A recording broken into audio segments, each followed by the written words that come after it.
Bismillahirrahmanirrahim. Alhamdulillahi rabbil alamin. Sallallahu ala Muhammadin wa alihi wa ashabihi ajma'in. Rabbi shrah li sadri wa yassir li amri wahlul 'uqdatan min lisani yafqahu qawli. ബഹുമാന്യരായ സഹോദരന്മാരെ, സഹോദരിമാരെ, അസ്സലാമു അലൈക്കും വറഹ്മത്തുള്ളാഹി വബറകാതുഹു. പശ്ചിമ ബംഗാളിൻ്റെ തലസ്ഥാനമായ കൊൽക്കത്തയിൽ ലെനിൻ സരണി എന്ന ഒരു റോഡുണ്ട്.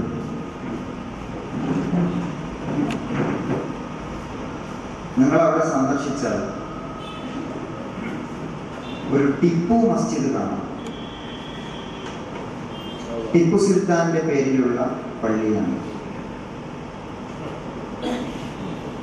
ആ പള്ളി നിർമ്മിക്കപ്പെടുന്നത് ടിപ്പു സുൽത്താന്റെ മരണത്തിന് ശേഷമാണ്. അദ്ദേഹത്തെ ബ്രിട്ടീഷുകാർ വെടിവെച്ച് കൊന്ന ശേഷം അദ്ദേഹത്തിന്റെ മക്കളും കുടുംബക്കാരും മൈസൂർ കേന്ദ്രീകരിച്ച് ഒരു കലാപം ബ്രിട്ടീഷുകാർക്കെതിരെ ഉണ്ടാക്കാനുള്ള സാധ്യത മുമ്പിൽ കണ്ടുകൊണ്ട് ടിപ്പു കുടുംബത്തെ ബ്രിട്ടീഷുകാർ ബംഗാളിലേക്ക് നാടുകടത്തി.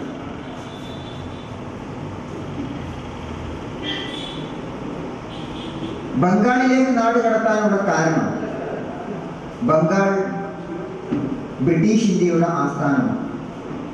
ബ്രിട്ടീഷുകാർ ഇന്ത്യ ഭരിക്കുമ്പോൾ ഇന്ത്യയുടെ തലസ്ഥാനമായിരുന്നു ബംഗാൾ.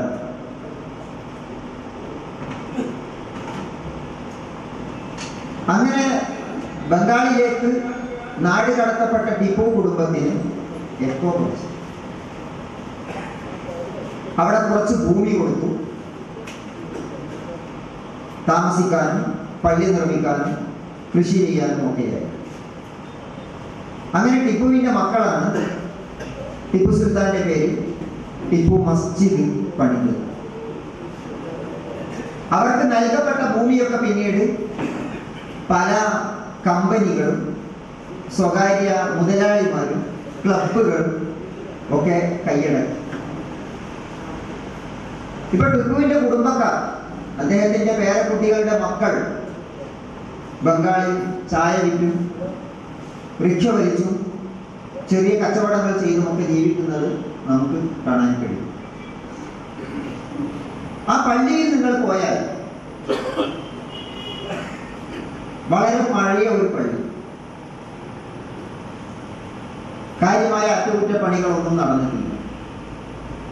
അതിൻ്റെ ഭിത്തിയും റൂഫുമൊക്കെ പൊട്ടി ഒലിച്ചുകൊണ്ടിരിക്കുന്നു. ഏറ്റവും ദയനീയമായ കാഴ്ച അതിൽ ഉള്ളുവെടുക്കുന്ന ഹൗലുകളുടെ അടുത്താണ്. എത്രയോ വർഷങ്ങൾക്ക് മുമ്പുള്ള പഴയ ടാപ്പുകൾ, ക്ലാവ് പിടിച്ച ടാപ്പുകൾ, നമ്മൾ ഇരിക്കാൻ പോലും മടിക്കുന്ന ചെറിയ സിമന്റ് കൊണ്ടുണ്ടാക്കിയ ചെറിയ സ്റ്റൂള് പോലെയുള്ള ഇരിപ്പിടങ്ങൾ. ആ പള്ളി സന്ദർശിച്ചപ്പോൾ, ഞാൻ 2 വർഷങ്ങൾക്ക് മുമ്പാണ് ഉത്തരേന്ത്യയിലേക്ക് ആദ്യമായി യാത്ര നടത്തുന്നത്. ആ യാത്രക്കിടയിലാണ് ഈ പള്ളി സന്ദർശിച്ചത്. ആ പള്ളി സന്ദർശിച്ചപ്പോൾ ശരിക്കും എനിക്ക് തോന്നിയത് ഇന്ത്യയിലെ മുസ്ലിം സമൂഹത്തിന്റെ ചരിത്രത്തെയും വർത്തമാനകാലത്തെയും ആ പള്ളി ശരിക്കും പ്രതീകവൽക്കരിക്കുന്നുണ്ട് എന്നതാണ്. കാരണം ആ പള്ളി ഉള്ളത് ടിപ്പുവിന്റെ പേരിലാണ്. ടിപ്പു സുൽത്താൻ ഇന്ത്യ കണ്ട ധീരനായ ഭരണാധികാരിയാണ്. ഇന്ത്യയിലെ ഭരണാധികാരികളിൽ വേറിട്ട് നിന്ന വ്യക്തിത്വമാണ്. ഇന്ത്യയിലെ ഇസ്ലാമിക സമൂഹത്തിന്റെ തന്നെ അഭിമാനങ്ങളിൽ ഒന്നായിരുന്നു ടിപ്പു സുൽത്താൻ. ബ്രിട്ടീഷുകാരോട് ഏറ്റുമുട്ടി പടക്കളത്തിൽ രക്തസാക്ഷ്യം വരിച്ച ഒരേ ഒരു ഭരണാധികാരിയാണ് അദ്ദേഹം. അപ്പൊ ടിപ്പു എന്ന പേരും അദ്ദേഹത്തിന്റെ ഭരണവും ഒരു പ്രതാപകാലത്തെ അനുസ്മരിപ്പിക്കുന്നു. എന്നാൽ ഇന്നത്തെ ടിപ്പു മസ്ജിദ് ഇന്നത്തെ ഇന്ത്യയിലെ മുസ്ലിം സമൂഹത്തിന്റെ അവസ്ഥയെയും പ്രതീകവൽക്കരിക്കുന്നു. എങ്ങനെയാണ് നമ്മൾ ഈ ഒരു അവസ്ഥയിലേക്ക് എത്തിയത് എന്ന് നമ്മൾ ആലോചിക്കണം. ഇന്ത്യയിലെ ഇസ്ലാമിക സമൂഹം എങ്ങനെ ഈ ഒരു അവസ്ഥയിലേക്ക് എത്തി? എന്താണ് ഇതിന്റെ പരിഹാരം? ഈ 2 കാര്യങ്ങൾ വളരെ ഗൗരവത്തോടു കൂടി നാം കാണുന്നു.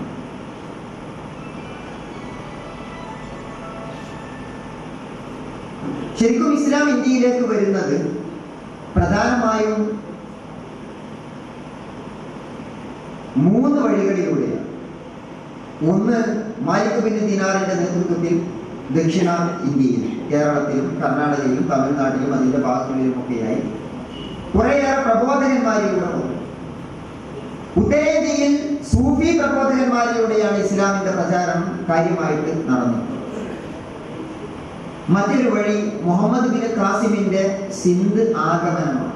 അതിനെ സിന്ധ് ആക്രമണമെന്നും സിന്ധ് അധിനിവേശമെന്നും വിളിക്കുന്നു. മുഹമ്മദ് ബിൻ ഖാസിം എന്ന സൈന്യാധിപന്റെ നേതൃത്വത്തിൽ നടത്തിയിട്ടുള്ള സിന്ധിലേക്കുള്ള ആഗമനമാണ് മറ്റൊരു വഴി. ഈ 3 വഴികളിലൂടെയാണ് ഇസ്ലാം കടന്നു വന്നിട്ടുള്ളത്. അതിൽ ഏറ്റവും പ്രധാനപ്പെട്ടതാണ് സൂഫി വര്യന്മാരിലൂടെയുള്ള ഇസ്ലാമിന്റെ ആഗമനം.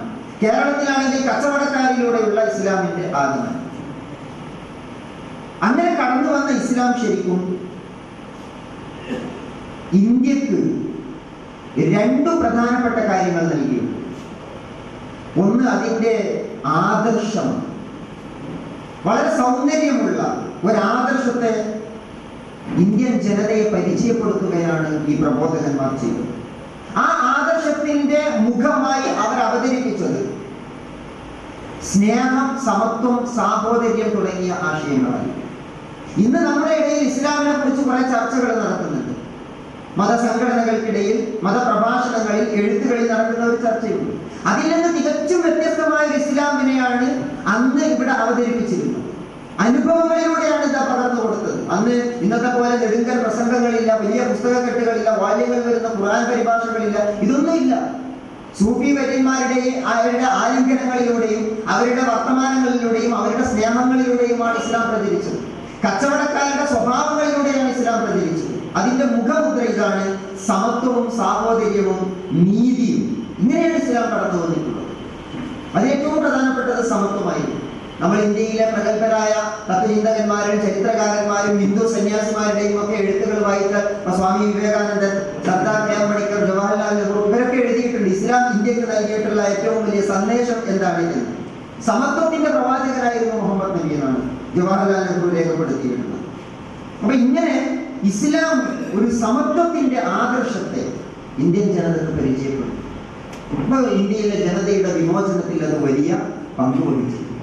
ഇതാണ് ഒരു ഭാഗം. രണ്ടാമത്തെ ഭാഗം ഇസ്ലാം ഇന്ത്യയുടെ നാഗരികതയെ നിർമ്മിച്ചെടുത്തു എന്നതാണ്. ഇസ്ലാം എന്ന് പറയുന്നതിനേക്കാൾ നല്ലത് മുസ്ലിം സമൂഹം നിർമ്മിച്ചെടുത്തു എന്ന് പറയുന്നതാണ്. ഇന്ത്യ ഒരുപാട് ജനങ്ങൾ ജീവിച്ച ഒരു നാടായിരുന്നുവെങ്കിലും സമ്പന്നമായ ഒരു നാഗരികത ഇന്ത്യക്ക് അവകാശപ്പെടാൻ ആ കാലഘട്ടത്തിൽ ഉണ്ടായിരുന്നില്ല. ആ നാഗരികത ഇന്ത്യക്ക് നൽകുന്നത് ഇസ്ലാം. കെട്ടിട നിർമ്മാണ രംഗത്ത്, സാംസ്കാരിക മേഖലയിൽ, ഭക്ഷണത്തിൽ, വസ്ത്രത്തിൽ, മറ്റൊരുപാട് മേഖലകളിൽ ഒരു ജനതയുടെ സാമൂഹിക വളർച്ചയെ, ഒരു ജനതയുടെ സാംസ്കാരിക വളർച്ചയെ, ഒരു ജനതയുടെ നാഗരിക പുരോഗതിയെ ശരിക്കും ഇന്ത്യയിലെ മുസ്ലിം സമൂഹം വലിയ അളവിൽ വളർത്തിയെടുത്തിട്ടുണ്ട്. അതിൽ ഇന്ത്യയിലെ മുസ്ലിം ഭരണം വലിയ മാറ്റം വരുത്തിയിട്ടുണ്ട്. ഇപ്പൊ വിളക്ക് കത്തിക്കുന്ന രീതി എങ്ങനെ ഉണ്ടായി? വസ്ത്രം തുന്നുന്ന രീതി എങ്ങനെ ഉണ്ടായി? ഇങ്ങനെ കുറെ സംഗതികൾ നമ്മൾ പഠിച്ചു. കെട്ടിട നിർമ്മാണം എങ്ങനെ ഉണ്ടായി? ഇന്നും ഇന്ത്യയിലെ ഏറ്റവും ആകർഷകമായിട്ടുള്ള കെട്ടിട നിർമ്മാണ രീതി അത് പേർഷ്യൻ വാസ്തുശില്പ മാതൃകയാണ്. നമ്മുടെ പള്ളി മിനാരങ്ങളും, നിങ്ങൾ രാജസ്ഥാനിലെ കൊട്ടാരങ്ങൾ പോയി നോക്കിയാൽ കാണാം. രാജസ്ഥാനിലെ കൊട്ടാരങ്ങളുടെ കുംഭമിനാരങ്ങളും നമ്മുടെ പള്ളിയുടെ മിനാരങ്ങളും ഒക്കെ ഒരുപോലെയാണ്, ഒരു വ്യത്യാസം ഉണ്ടാവില്ല. രാജസ്ഥാനിലൊക്കെ ജയ്സാൽമീറിലൊക്കെ റെയിൽവേ സ്റ്റേഷനും നമ്മുടെ പള്ളി മിനാരങ്ങളിലും ഒരുപോലെയാണ്. ഇതൊക്കെ വരുന്നത് ഒരു നാഗരികതയെ, ഒരു സംസ്കാരത്തെ നമ്മൾ മുസ്ലിം സമൂഹത്തിന്റെ ഭൂതകാലത്തിൽ നിന്ന് നമ്മൾ ഉണ്ടാക്കിയെടുക്കുകയാണ് ഇന്ത്യയിൽ ചെയ്തിട്ടുള്ളത്. ഇന്ത്യ ഒരു രാജ്യമായി മാറുന്നത്, ഒരു നാഗരിക രാഷ്ട്രമായിട്ട് മാറുന്നത് അങ്ങനെയാണ്. ഒട്ടുമാവിന്റെ കൃഷി രീതി ഇന്ത്യയെ പഠിപ്പിച്ചത് മുസ്ലിം സമൂഹമാണ്. കെട്ടിടങ്ങൾക്ക് അടിയിലൂടെ AC പ്രവർത്തിപ്പിക്കുന്ന രീതി ഇന്ത്യൻ ജനതക്ക് പഠിപ്പിച്ചു കൊടുത്തിട്ടുള്ളത് മുസ്ലിം സമൂഹമാണ്. ഇപ്പൊ നജീബ് സാഹിബ് കണ്ടിട്ടുണ്ടാവും ഒരു പക്ഷേ, മാൽദ, പശ്ചിമ ബംഗാളിലെ മാൽദ എന്ന് പറയുന്ന ഒരു സ്റ്റേറ്റ് ഉണ്ട്, ഒരു ജില്ലയുണ്ട്. മാൽദയിൽ പഴയ കെട്ടിടാവശിഷ്ടങ്ങളിൽ സന്ദർശിക്കാൻ പോയാൽ നമുക്കിവിടെ കാണിക്കാനുള്ള സൗകര്യം ഇല്ലാത്തതുകൊണ്ടാണ്. തലശ്ശേരിയിൽ നമ്മൾ ഇതുപോലെ ഒരു പ്രോഗ്രാമിൽ അതൊക്കെ കാണിച്ചിരുന്നു. അവിടെ ആ കെട്ടിടം ഒക്കെ പൊളിഞ്ഞു തീർന്നിരിക്കും. അതിൻ്റെ അടുത്ത് വലിയൊരു കൂറ്റൻ മതിലുണ്ട്. അപ്പൊ ആ പൊളിഞ്ഞു വീണ കെട്ടിടത്തിന്റെ തറ ഫൗണ്ടേഷൻ നമ്മൾ നോക്കിയാൽ ഫൗണ്ടേഷന്റെ രണ്ട് ഭാഗത്തെ കല്ലുകൾക്ക് ഇടയിലൂടെ ഒരു ചാല് കീറിയിട്ടുണ്ട്. നമ്മുടെ ഒരു ഡ്രെയിനേജ് പോലെ ചെറിയ ഒരു ഫൂട്ട് താഴ്ചയും ഒരു ഫൂട്ട് വീതിയുമുള്ള ഒരു ചാലുണ്ട്. ഈ ഫൗണ്ടേഷന്റെ ഉള്ളിലാണ്. ആ ഫൗണ്ടേഷന്റെ ഉള്ളിലൂടെ വെള്ളം കടത്തി വിടുകയാണ്. അപ്പൊ അതിന്റെ മുകളിൽ കെട്ടിടം ഉണ്ടാകും, കല്ലൊക്കെ വെച്ചിട്ടുണ്ടാകും. ആ കല്ല് വെച്ചതിന്റെ ഉള്ളിലൂടെ ചുമരിന്റെ താഴ്ഭാഗത്തുകൂടെ കെട്ടിടത്തിന്റെ ഉള്ളിലൂടെ ഇങ്ങനെ വെള്ളം കടത്തി വിട്ടുകയാണ്. ഈ വെള്ളം സ്വാഭാവികമായി ഇതിന്റെ ഈ കറക്കത്തിൽ വെള്ളം കെട്ടിടത്തെ തണുപ്പിക്കും എന്നാണ്. അങ്ങനെ ഒരു എയർ കണ്ടീഷനിങ് സംവിധാനം നിങ്ങൾ ഇപ്പോഴും പോയാൽ ആവശ്യത്തെ കാണാൻ പറ്റും. അത് അങ്ങനെ ഒരുപാട് സംഗതികൾ നെഹ്റു അദ്ദേഹത്തിന്റെ പുസ്തകങ്ങളിൽ ഇത്തരം ഒരുപാട് വിഷയങ്ങൾ രേഖപ്പെടുത്തിയിട്ടുണ്ട്. അപ്പൊ ഞാൻ സൂചിപ്പിച്ചു വരുന്നത് ഇന്ത്യൻ സംസ്കാരത്തെ വല്ലാതെ മുസ്ലിം സമൂഹം വളർത്തിയെടുത്തിട്ടുണ്ട്. ഹിന്ദു മതഗ്രന്ഥങ്ങൾ ആദ്യമായി ലോകം കാണുന്നത് മുസ്ലിംകൾ വിവർത്തനം ചെയ്തിട്ടാണ്. ഭഗവത്ഗീത പോലെയുള്ള ഹിന്ദു ഗ്രന്ഥങ്ങളിൽ ലോകം അറിയുന്നത്, പരിചയപ്പെടുന്നത് മുസ്ലിം സമൂഹം അതിനെ വിവർത്തനം ചെയ്ത് ലോകത്തെ എത്തിച്ചിട്ടാണ്. അപ്പൊ നമ്മളുടെ മുമ്പിൽ അതിന്റെ ഒരു ഫിക്രി ചർച്ച വരും. അങ്ങനെ ഒരു ഹിന്ദു മതഗ്രന്ഥം നമ്മൾ വിവർത്തനം ചെയ്തിട്ട് ലോകത്ത് പ്രചരിപ്പിക്കാൻ പറ്റും. പക്ഷെ വിജ്ഞാനത്തെ വിജ്ഞാനമായും സംസ്കാരത്തെ സംസ്കാരമായും ആത്മീയതയെ ആത്മീയതയായി കാണാൻ വിശ്വാസപരമായ കാര്യവും വേർതിരിവും അതിനപ്പുറത്ത് മറ്റൊരു വിഷയമാണ്. അപ്പൊ ഞാൻ പറയുന്നത് ഇത്രമാത്രം വല്ലാത്ത ഒരു ബന്ധം ഇന്ത്യൻ സമൂഹവുമായി നാഗരികതയുമായി ഇന്ത്യയിലെ മുസ്ലിം സമൂഹത്തിനുണ്ട്. അങ്ങനെ ആ വളർച്ചയിൽ പങ്കുവഹിച്ചിട്ടുള്ളത് വലിയ അളവിൽ മുസ്ലിം ഭരണകൂടങ്ങളാണ്. ഇപ്പോൾ ഡൽഹി സുൽത്താനേറ്റുണ്ട്, മുഗൾ ഭരണമുണ്ട്, ഷെർക്കി സുൽത്താനേറ്റുണ്ട്.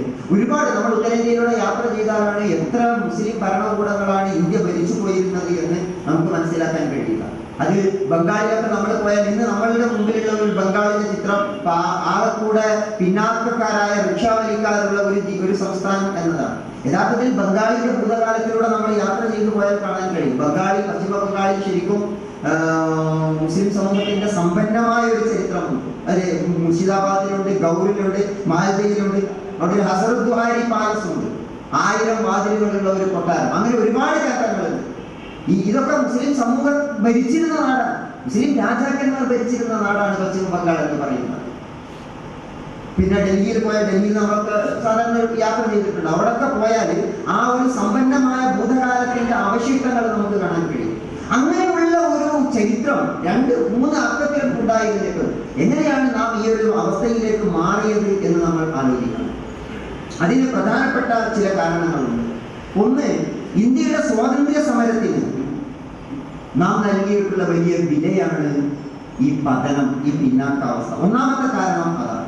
ടിപ്പു സുൽത്താൻ എന്താണോ സംഭവിച്ചത് അത് ബ്രിട്ടീഷുകാരോട് ഏറ്റുമുട്ടിയിട്ടാണ്.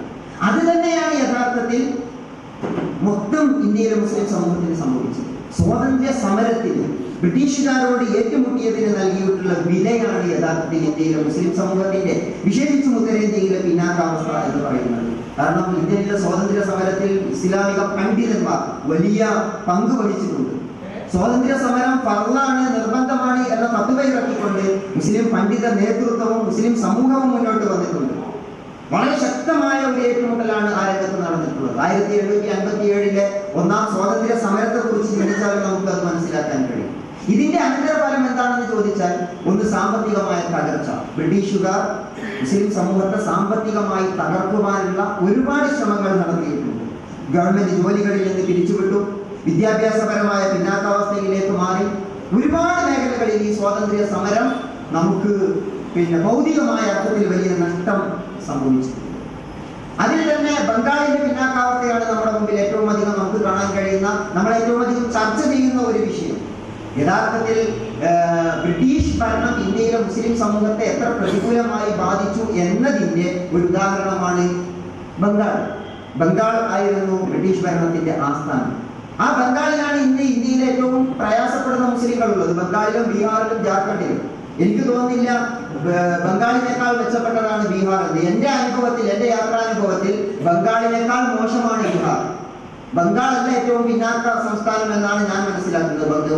ഒരു കണക്കിന് ബംഗാളും ബീഹാറും ജാർഖണ്ഡും ഒക്കെ ഏകദേശം തുല്യമാണ്. അപ്പോ ബംഗാൾ എന്ന് പറയുന്നത് വിഭജിക്കപ്പെടുന്നതിന് മുമ്പ് തന്നെ ബംഗാൾ ആയിരുന്നു ബ്രിട്ടീഷ് ഭരണത്തിന്റെ ആസ്ഥാനം.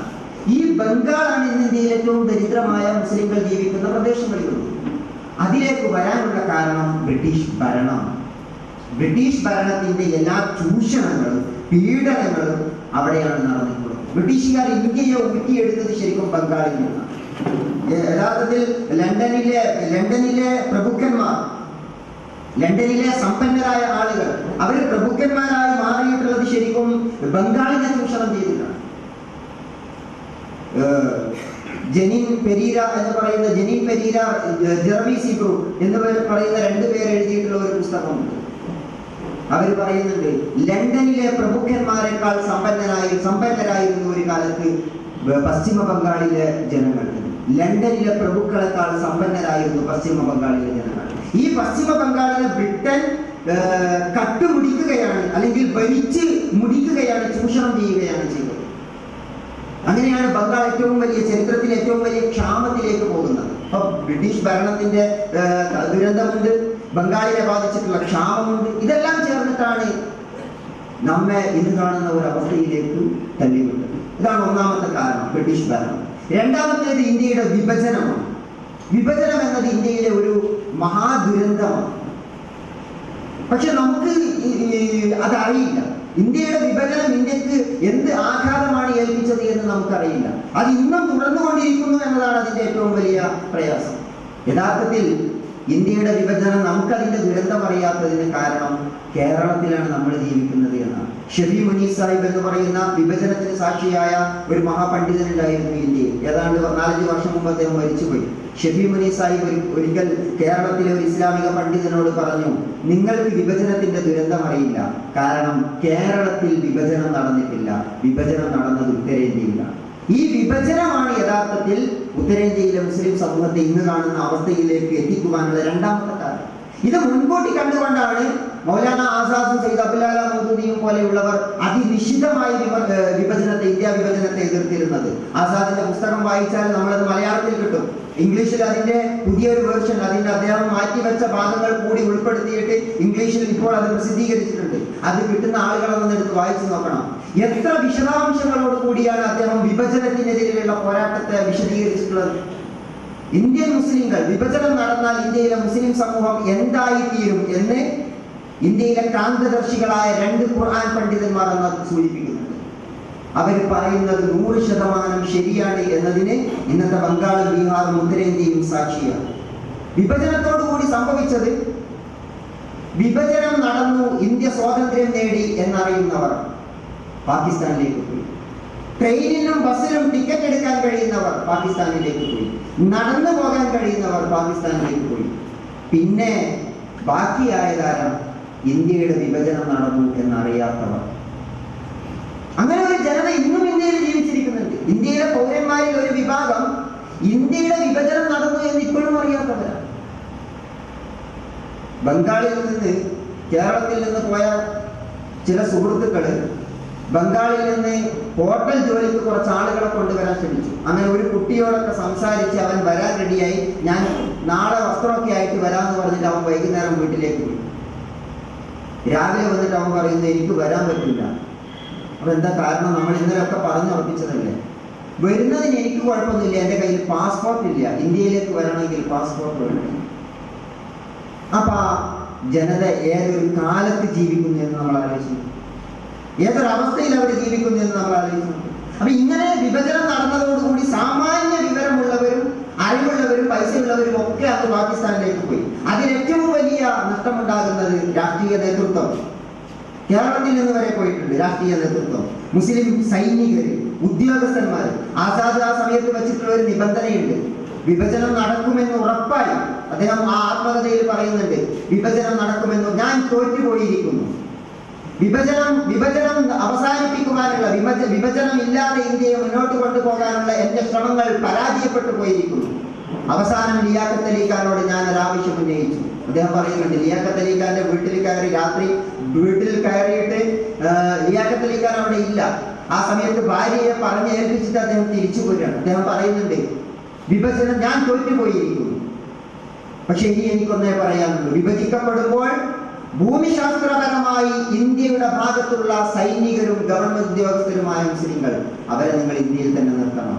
വിഭജിക്കപ്പെടുമ്പോൾ പാകിസ്ഥാന്റെ ഭൂമിയിൽ അവിടെയുള്ള ആളുകളെ മാത്രം, ഉദ്യോഗസ്ഥരെയും സൈനികരെയും നിങ്ങൾ അവിടെ നിർത്തിയാൽ മതി.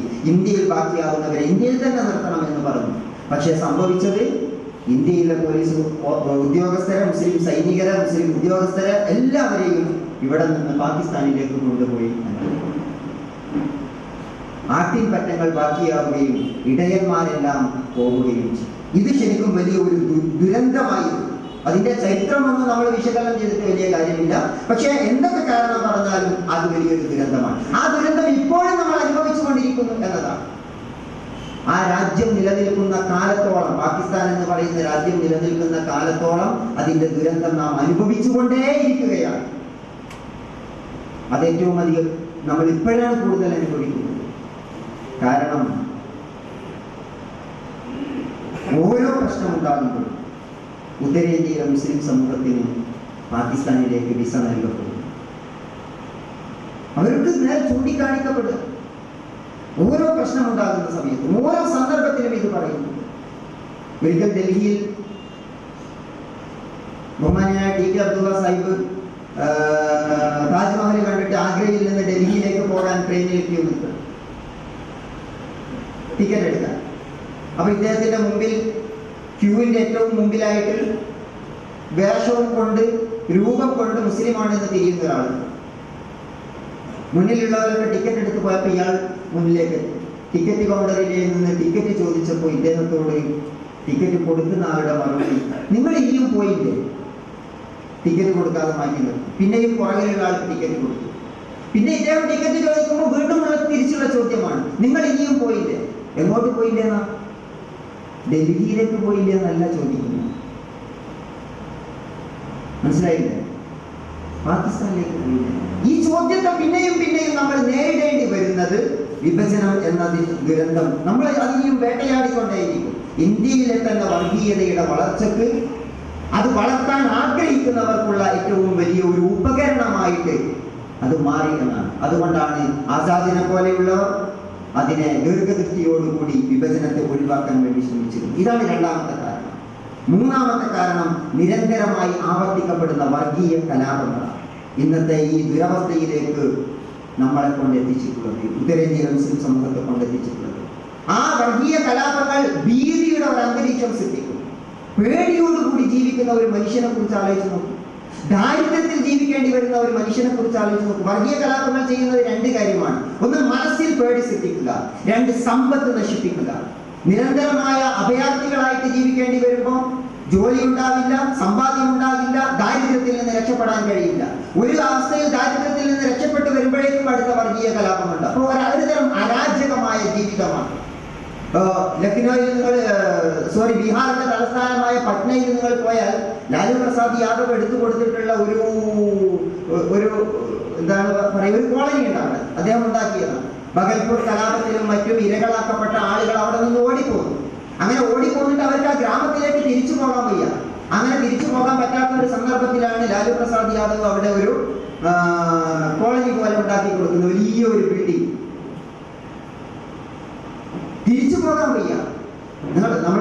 നമ്മുടെ കേരളത്തിലൊക്കെ ഒരിക്കൽ നമ്മളത് അനുഭവിച്ചതാണ്. അങ്ങനെ അഭയാർത്ഥികളായി ആട്ടിയോടിക്കപ്പെട്ട മനുഷ്യരുടെ പിന്നീടുണ്ടാകുന്ന അവസ്ഥ.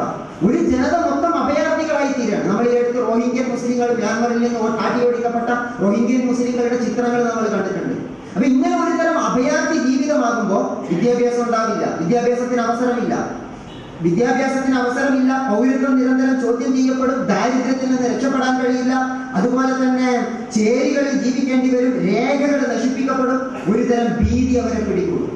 അസമില് കൊക്രാജറിൽ ബോഡോലാൻഡിലെ കലാപം കഴിഞ്ഞ ഉടനെയാണ് ഞാൻ അവിടെ സന്ദർശിക്കുന്നത്. അപ്പൊ ആ കലാപത്തിന് ഇരകളായിട്ടുള്ള ആളുകളുടെ അടുത്ത് ഞങ്ങൾ സന്ദർശിച്ചു കൊക്രാജർ ജില്ലയിൽ. അപ്പൊ അവിടുത്തെ ആളുകളെല്ലാം കൂടെ കൂട്ടം കൂടി വന്നിട്ട് പറഞ്ഞ ഏറ്റവും പ്രധാനപ്പെട്ട പരാതി, ഞങ്ങൾക്ക് ഭക്ഷണമില്ല, വസ്ത്രമില്ല എന്നല്ല അവർ പറഞ്ഞേ. അവരെനിക്ക് കാണിച്ചു തന്നു പാതി കത്തിയതും മുക്കാൽ ഭാഗം കത്തിയതുമായ പൗരത്വ രേഖകൾ, റേഷൻ കാർഡ്, ഐഡന്റിറ്റി കാർഡ്, വീടിന്റെ ആധാരം തുടങ്ങിയിട്ടുള്ള കാര്യങ്ങൾ. ഇത് നശിപ്പിക്കുകയാണ്. അത് അവരെനിക്ക് കാണിച്ചു തന്നു. ഇത് നശിപ്പിച്ചു കഴിഞ്ഞാൽ പിന്നെ ഉള്ള ജീവിതത്തിന്റെ അവസ്ഥ എന്തായിരിക്കും? അപ്പൊ ഇങ്ങനെ വർഗീയ കലാപങ്ങൾ നിരന്തരമായിട്ട് ആവർത്തിക്കപ്പെടുമ്പോൾ ഒരു ജനതയുടെ ജീവിതം അങ്ങ് ഇല്ലാതായി തീരുകയാണ്. അപ്പോഴാണ് ശരിക്കും അള്ളാഹ് നമുക്ക് തന്നിട്ടുള്ള അനുഗ്രഹമൊക്കെ നമ്മൾ ഓർത്തുപോകുക. ഖുർആനിലെ ഏറ്റവും മനോഹരമായ ഒരു സൂറത്തുണ്ട്, ഏറ്റവും ചെറിയ മനോഹരമായ ഒരു സൂറത്ത് ഖുറൈശ്, ലിഇലാഫി ഖുറൈശ്. ഇലാഹിയും നീലത്ത ശിതാഇ വസ്സൈഫ്. ഖുറൈശികളുടെ ചരിത്രം, അവരുടെ ഉഷ്ണകാലത്തും ശൈത്യകാലത്തുമുള്ള യാത്ര, അതൊക്കെ പറയുന്ന ഒരു സൂറത്താണത്. ഫല്യഅബ്ദു റബ്ബ ഹാദിൽ ബൈത്ത്. അതുകൊണ്ട് ഈ ജീവിത സൗകര്യങ്ങൾ ഉണ്ടായതുകൊണ്ട് അവർ അള്ളാഹുവിനെ, കഅബയുടെ നാഥനെ ഇബാദത്ത് ചെയ്യട്ടെ. ഇത്രയും ഭാഗം നമ്മൾ ശ്രദ്ധിക്കും. പക്ഷെ അതിന് ശേഷമുള്ള ഭാഗത്തെ കുറിച്ച് നിങ്ങൾ ആലോചിച്ച് നോക്കും. അല്ലദീ അത്അമഹും മിൻ ജൂഅ് വആമനഹും മിൻ ഖൗഫ്. അതാണ് ആ സൂറത്തിൽ ഏറ്റവും ശ്രദ്ധേയമായ ഭാഗം. അത്അമഹും മിൻ ജൂഅ്, വിശപ്പിന് ആഹാരം നൽകിയ അല്ലാഹു. വആമനഹും മിൻ ഖൗഫ്, ഭയത്തിൽ നിന്ന് നിർഭയത്വം നൽകിയ അല്ലാഹു. അത് രണ്ടുമാണ് ഒരു ജീവിതത്തിലെ ഏറ്റവും വലിയ അനുഗ്രഹം എന്ന് പറയുന്നത്. വിശപ്പ് മാറുക, നിർഭയത്വം, സമാധാനവും ശാന്തിയും ഉണ്ടാവുക. നമ്മുടെ രാജ്യത്തിന്റെ പൈതൃകം അതാണ് ശരിക്കും, ശാന്തിയും സമാധാനവും. അപ്പൊ ഈ ശാന്തിയും സമാധാനവും നഷ്ടപ്പെട്ട ഒരു ജനത, ദാരിദ്ര്യത്തിലേക്ക് ആണ്ടിറങ്ങിപ്പോയ ഒരു ജനത, അതാണ് ശരിക്കും നമ്മൾ ഉത്തരേന്ത്യയിൽ പോയാൽ നമുക്ക് കാണാൻ കഴിയില്ല. ഇത് മൂന്നാമത്തെ കാരണം. നാലാമത്തെ കാരണം നമ്മുടെ മത നേതൃത്വമാണ്, മുസ്ലിം സമൂഹത്തിന്റെ നേതൃത്വമാണ്. പാരമ്പര്യമായ മതവിശ്വാസം, വിദ്യാഭ്യാസം, പാരമ്പര്യമായ ആചാര രീതികൾ ഒരു പ്രത്യേക രൂപത്തിലാണ് അവിടുന്ന് ആളുകൾ വളർന്നുകൊണ്ടിരിക്കുന്നത്. നിങ്ങളിവിടെ നമ്മുടെ പള്ളികളിലൊക്കെ ഇമാമ് നിൽക്കാൻ വരുന്ന, റമദാനിൽ വരുന്ന ഹാഫിളുകളുണ്ട്. നിങ്ങൾ അവരുടെ അടുത്ത് ഉറുദു അറിയുന്ന ആളുകളുണ്ടെങ്കിൽ നിങ്ങൾ അവരുടെ അടുത്ത് കുറച്ച് സമയം ഒന്ന് സംസാരിച്ചു നോക്കും. അവരാ ഖുർആൻ ഹിഫ്ളാക്കിയത് അത് ചൊല്ലുന്ന പോലെ ചൊല്ലിപ്പോവുക എന്നതിന് അപ്പുറത്ത് മറ്റൊന്നും അവർക്ക് അറിയുന്നു. അത് അവരുടെ ഒരു കുറ്റമല്ല. അവരെ സംബന്ധിച്ചിടത്തോളം അങ്ങനെ ഒരു ലോകം അവരുടെ മുമ്പിൽ ഇല്ല. ലോകത്തെ അവരറിയുന്നില്ല. ഞാൻ അവിടുത്തെ ലക്നൌവിലെ ഒരു മതവിദ്യാഭ്യാസ സ്ഥാപനത്തിൽ പോയി. നദ്വത്തുൽ ഉലമയല്ല, അല്ലാത്ത ഒരു കോളേജ്, ഒരു മദ്രസയിൽ പോയി. മദ്രസ എന്ന് പറഞ്ഞാൽ നമ്മുടെ ഇവിടുത്തെ മദ്രസയല്ല, സ്കൂൾ പോലെ നടത്തുന്ന, കോളേജ് പോലെ നടത്തുന്ന ഒരു സ്ഥാപനത്തിൽ. അപ്പൊ 6ാമത്തെ വയസ്സിൽ അവിടേക്ക് കടന്നു വരുന്ന ഒരു കുട്ടി 21-22 വയസ്സാകുമ്പോഴാണ് അവിടെ നിന്ന് പുറത്തിറങ്ങുന്നത്. അവനൊന്നും, പുറത്ത് നടക്കുന്നതൊന്നും അവൻ അറിയുന്നില്ല. വേറെ ഏതോ ഒരു ലോകത്ത് കുറച്ച് സംഗതികൾ പഠിച്ച് അവനിങ്ങനെ വളർന്നു വരിക. പുറം ലോകത്തിന്റെ ഒരു വെളിച്ചം അവരുടെ മുമ്പിലില്ല. ഒറ്റ തവണ നിങ്ങൾ ആ വിദ്യാഭ്യാസ സ്ഥാപനങ്ങൾ സന്ദർശിച്ചാൽ മതി, എന്നിട്ട് അവരോടൊന്ന് സംസാരിച്ചാൽ മതി. എന്തുകൊണ്ടാണ് ആ ജനത ഇങ്ങനെ ജീവിക്കുന്നത് എന്നതിന് നമുക്ക് ശരിക്കും മനസ്സിലാക്കാൻ കഴിയും. ഇതാണ് നാലാമത്തെ കാരണം. കേരളത്തെ സംബന്ധിച്ച് അങ്ങനെയല്ല. നമ്മൾ ഇവിടെ ഉണ്ടായിട്ടുള്ള വലിയ സാമൂഹികമായ ഒരു നവോത്ഥാനമുണ്ട്. മുസ്ലിം സമൂഹത്തിന്റെ നവോത്ഥാനം മാത്രമല്ല, കേരളത്തിൽ വലിയൊരു സാമൂഹിക നവോത്ഥാനം നടന്നിട്ടുണ്ട്. എല്ലാ മതവിഭാഗങ്ങളിലും ചേർന്നുകൊണ്ട് രാഷ്ട്രീയ മണ്ഡലത്തിൽ നിന്നുകൊണ്ടുള്ള ഒരു സാമൂഹിക നവോത്ഥാനം, അതിന്റെ വെളിച്ചം കേരളത്തിലെ മുസ്ലിം സമൂഹത്തിൽ ഉണ്ടായിട്ടുണ്ട്. പിന്നെ ഭൗതികമായ വളർച്ച, മതസംഘടനകൾ തമ്മിൽ എന്തൊക്കെ തർക്കങ്ങളും വഴക്കുകളും ഉണ്ടെങ്കിൽ പോലും ഒരർത്ഥത്തിൽ വലിയൊരു വളർച്ച, മത്സര സ്വഭാവത്തിൽ തന്നെ ഇവിടെ നടന്നിട്ടുണ്ട്. പക്ഷെ ഇതല്ല, കേരളമല്ല ഇന്ത്യ, അത് വേറെ ഒരു ലോകമാണ്. ആ ലോകത്തെയാണ് ശരിക്കും നമ്മൾ അറിയേണ്ടത്. ഞാൻ തൊഴിൽ സംബന്ധമായി എൻ്റെ ജോലിയുമായി ബന്ധപ്പെട്ടാണ് അവിടെ ആദ്യമായിട്ട് യാത്ര ചെയ്യാൻ എനിക്ക് അവസരം ഉണ്ടാകുന്നത്. പക്ഷെ ആ യാത്ര ശരിക്കും ഒരുപാട് അറിവും അനുഭവവും പുതിയ ചിന്തകളും പുതിയ കാഴ്ചപ്പാടുകളും, എനിക്ക് തോന്നുന്നു ആ യാത്ര നടത്തുന്നതിന് മുമ്പുള്ള ഞാനല്ല പിന്നീട് ഉണ്ടായിട്ടുള്ളത്. വലിയ അർത്ഥത്തിൽ ഒരുപാട് മാറ്റം എനിക്ക് തോന്നുന്നു. ഇസ്ലാമിക പ്രമാണങ്ങൾ വായിക്കുന്നിടത്ത് പോലും എനിക്ക് വലിയ മാറ്റങ്ങൾ സംഭവിച്ചു പോയിട്ടുണ്ട് ആ യാത്രയ്ക്ക് ശേഷം. അതുകൊണ്ട് എനിക്ക് നജീബ് സാഹിബ് നേരത്തെ ഇവിടെ പറഞ്ഞില്ലേ, നിങ്ങളുടെ അടുത്ത് നിന്ന് കുറെ പൈസ വാങ്ങലല്ല ഈ പരിപാടിയുടെ ലക്ഷ്യം. ഒന്നാമത് നിങ്ങൾ അവിടെ പോയി സന്ദർശിക്കണം. ഉത്തരേന്ത്യൻ ഗ്രാമങ്ങൾ സന്ദർശിക്കാനുള്ള സമയം നിങ്ങൾ കണ്ടെത്തണം. ഞാൻ ഈ യാത്ര കഴിഞ്ഞ് വന്നിട്ട് മസ്ജിദുർ റഹ്മയിൽ പാനൂരിൽ 2ഓ 3ഓ ഖുത്ബ നടന്നു. ആ ഖുത്ബയ്ക്ക് ശേഷമാണ് മുഹമ്മദ് ഹാജിയുടെ നേതൃത്വത്തിൽ കുറച്ച് ആളുകൾ ഇവിടെ നിന്ന് യാത്ര പോകുന്നത്. പിന്നെ പല സന്ദർഭങ്ങളിലായിട്ട് ആളുകൾ പോയിട്ടുണ്ട്. ഇപ്പൊ എൻ്റെ നാട്ടിൽ നിന്ന് ഒരു ടീം, ഒരു 7 പേര് ഇപ്പം അവർ പോകുന്നുണ്ട്. അവർ പോകുന്ന രാജസ്ഥാനിലോട്ടാണ്. അവർ പോകുമ്പോൾ ആദ്യം എന്നോട് ചോദിച്ചു, ഞങ്ങൾ എന്തായാലും പോവുകയാണ്, എന്താണ് അവിടെ പോയിട്ട് ചെയ്യേണ്ടത്? ഞാൻ പറഞ്ഞു, നിങ്ങൾ പോയി കണ്ടിട്ട് വാ, ഞങ്ങൾ എന്തെങ്കിലും ഒരു കാര്യം പോകുന്നതിന് മുമ്പേ ചെയ്യാൻ വിചാരിക്കുന്നു എന്ന് പറഞ്ഞു. അപ്പൊ ഞാൻ അവരോട് പറഞ്ഞു, അങ്ങനെയാണെങ്കിൽ നിങ്ങൾ ചെയ്യേണ്ടത് ഇപ്പോൾ അത്യാവശ്യമുള്ളത് ബാഡ്മീറിൽ, രാജസ്ഥാനിലെ പാകിസ്ഥാൻ ബോർഡറാണ്, ബാഡ്മീറിൽ ഒരു കിണർ, അവർക്ക് ഏറ്റവും ആവശ്യം കിണറാണ്. അങ്ങനെ പോകുന്നതിന് മുമ്പ് തന്നെ അവർ ഒരു കിണറിനുള്ള പണം സ്വരൂപിച്ചു. അതിലെ കുറച്ച് സംഖ്യ ബാഡ്മീറിലേക്ക് അയച്ചു കൊടുത്തു. അവിടെ കിണറിന്റെ പണി തുടങ്ങി. അവർ ഈ മാസം അവസാനം അവിടെ എത്തുമ്പോൾ കിണറിന്റെ ഉദ്ഘാടനം നടത്താൻ തീരുമാനിച്ചു. ഒരു കിണറെടുക്കാൻ 1,00,000 രൂപ മതി. നമ്മളൊരു അറ ഒരുക്കാൻ എത്ര ലക്ഷമാണ്? 5 ലക്ഷം വേണ്ടേ? ഒരു കിണറിന് 1,00,000 രൂപ. ആ കിണർ കൊണ്ട് ഒരു 40-50 കുടുംബങ്ങൾ, ചുരുങ്ങിയത് 40-50 കുടുംബങ്ങൾ ഒരു കിണർ കൊണ്ട് ജീവിക്കും.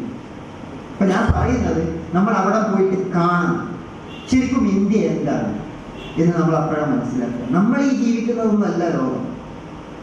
നമുക്ക് ശരിക്കും എന്താ പറയാ, നമ്മളൊരു സ്വർഗത്തിലാണ് എന്ന് തോന്നിപ്പോകും. ഞാൻ ബംഗാളിലെ എൻ്റെ ഒരു സുഹൃത്തുണ്ട്, മസൂദാണ്. ഒരിക്കലും ഇങ്ങനെ യാത്രക്കിടയിൽ സംസാരിച്ചപ്പോൾ അദ്ദേഹം പറഞ്ഞു, നിങ്ങൾ കേരളത്തിലെ മലബാറിലെ മുസ്ലിങ്ങൾക്കൊന്നും ഇനി വേറെ സ്വർഗം കിട്ടിയില്ല. അപ്പോൾ ഞാൻ ചോദിച്ചു, അതെന്താ? സ്വർഗത്തിൽ കിട്ടുന്ന പറഞ്ഞതൊക്കെ നിങ്ങൾക്ക് ദുനിയാവിൽ തന്നെ ഉണ്ട്. അവിടെ പഴം വേണമെന്ന് പറഞ്ഞാൽ പഴം, പിന്നെ വെളിച്ചം വേണമെന്ന് പറഞ്ഞാൽ വെളിച്ചം. നിങ്ങൾക്ക് എന്താ കിട്ടാത്തത്?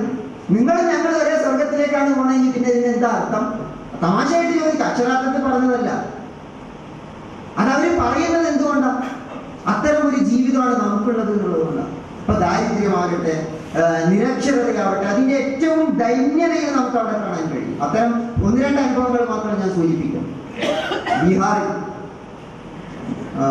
ഞങ്ങൾ ഒരു ഗ്രാമത്തിൽ ചെന്നപ്പോൾ ഒരു പുല്ലുമേഞ്ഞ വീട് എന്നതിന് പറയാൻ പറ്റില്ല. അതിന്റെ ചുമരുകളൊക്കെ പുല്ല് മേഞ്ഞിട്ടാണ്. 4 ചുമരുകൾ ഇതൊക്കെ പുല്ല് മേഞ്ഞു, മുകളിലും പുല്ല് മേഞ്ഞിട്ടുള്ള ഒരു കുടി. ഞാനിങ്ങനെ വീടിന്റെ അകത്തോട്ട് വെറുതെ എത്തി നോക്കിയപ്പോൾ ഒരു സാരി പോലെ ഒരു തുണി കൊണ്ടാണ് അത് മറച്ചിട്ടുള്ളത്. അകത്തോട്ട് എത്തി നോക്കിയപ്പോൾ ഒരു ദുർഗന്ധം, ഒരു മൂത്രത്തിന്റെ, വല്ലാത്ത മൂത്രത്തിന്റെ വാസന. ഈ ആട് നമ്മൾ പിന്നെ തൊഴുത്തിനൊക്കെ അടുത്ത് കൂടെ പോയാലുള്ള ഒരു ദുർഗന്ധം. അപ്പൊ നോക്കുമ്പോ എന്താന്ന് ചോദിച്ചാൽ, ഒരു റൂമാണ് അതിനുള്ളത്. ആകെ അതിൽ ഒരു ഭാഗത്ത് ഒരു കട്ടിൽ എന്ന് പറഞ്ഞാൽ 4 മുളയുടെ കാലുകൾ, ചെറിയ കാലുകൾ കൊണ്ട് 4 കട്ടിലിന്റെ കാല് പോലെ അവർ മണ്ണിൽ അത് കുഴിച്ചിട്ടിരിക്കും. എന്നിട്ട് അതിൽ പ്ലാസ്റ്റിക്കിന്റെയും മറ്റും ചരട് കൊണ്ട് ഇങ്ങനെ കെട്ടിയിട്ട് ഒരു കട്ടിൽ പോലെ ഉണ്ടാക്കിയിട്ട് അതിലാണ് 2-3 ആളുകൾ കിടക്കുന്നത്. അതിനിപ്പുറത്ത് ആടിനെ കെട്ടിയിരിക്കും. ആടിനെ പുറത്ത് കെട്ടാൻ വയ്യ. അപ്പം ഈ വീടിനകത്ത് ഒരു ഭാഗത്ത് കട്ടില്, അതിനിപ്പുറത്ത് ആടിനെ കെട്ടിയിട്ടുണ്ട്. ഈ ആട് കാഷ്ടിക്കുന്നു, മൂത്രമൊഴിക്കുന്നു, തിന്നുന്നതും ഒക്കെ അതിലാണ്.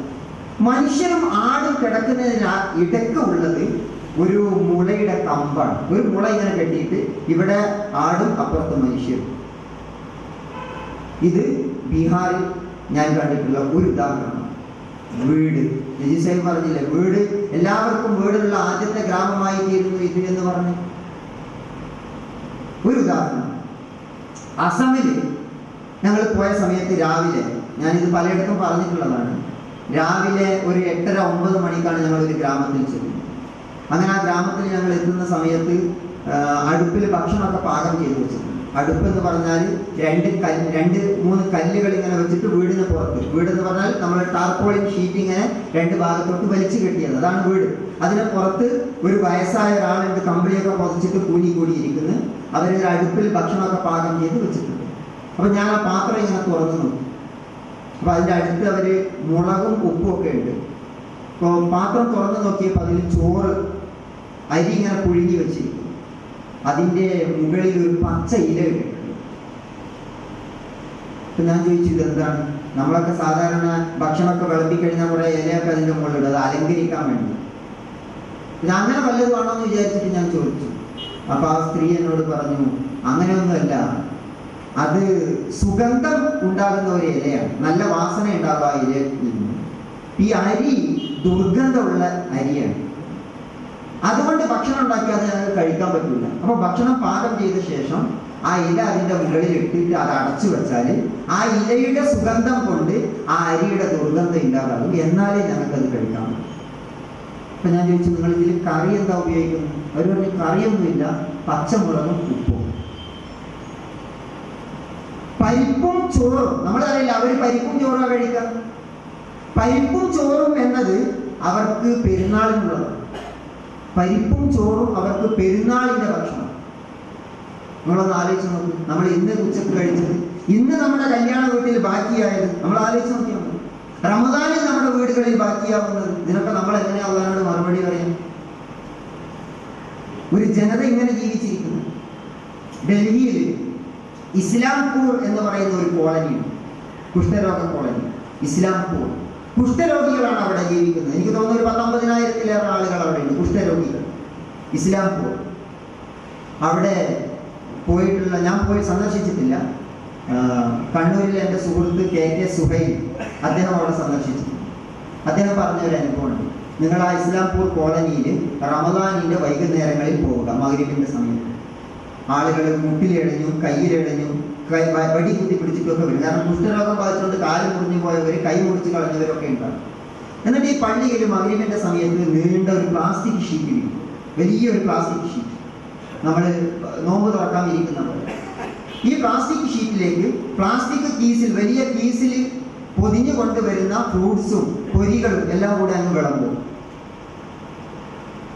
ഇതെന്താ സംഭവം എന്ന് ചോദിച്ചാൽ, തലേന്നാള് ഡൽഹിയിലെ പ്രധാനപ്പെട്ട കടകളിൽ തെരുവ് കച്ചവടക്കാരുടെ ഒക്കെ അടുത്ത് ബാക്കിയാവുന്ന ചീഞ്ഞ പഴങ്ങൾ ഉണ്ടാകും, ബാക്കിയായ പൊരികൾ ഉണ്ടാകും. ഇതെല്ലാം കൂടെ കെട്ടിയിട്ട് കൊണ്ടുവന്നിട്ട് അങ്ങോട്ട് ഇതിലേക്ക് അങ്ങോട്ട് വിതരണം.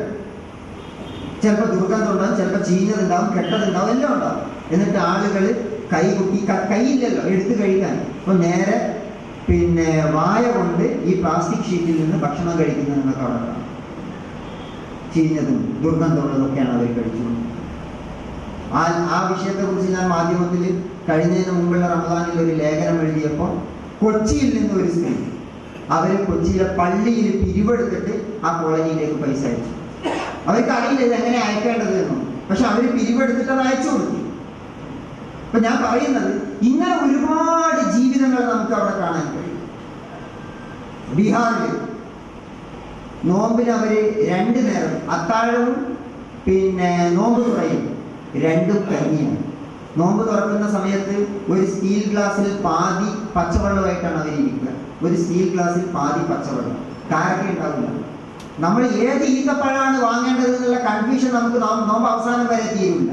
പക്ഷെ അവർക്ക് ഈത്തപ്പഴം ഇല്ല, പച്ചവെള്ളം. ഈത്തപ്പഴം ഉണ്ടെങ്കിൽ ഒരു ഈത്തപ്പഴം 2-3 കഷ്ണങ്ങളാക്കിയിട്ടാണ് അവർ നോമ്പ് തുറക്കുന്നത്. 3 സമയം നോമ്പ് തുറക്കുമ്പോൾ കഞ്ഞി, തറാവീഹ് കഴിഞ്ഞിട്ട് കഞ്ഞി, അത്താഴത്തിനും കഞ്ഞി. ഇങ്ങനെ ജീവിക്കുന്ന ഒരു മനുഷ്യ സമൂഹം നമ്മുടെ സഹോദരന്മാർ നമ്മുടെ രാജ്യത്തുണ്ട്, നമ്മുടെ കൂടെയുണ്ട്.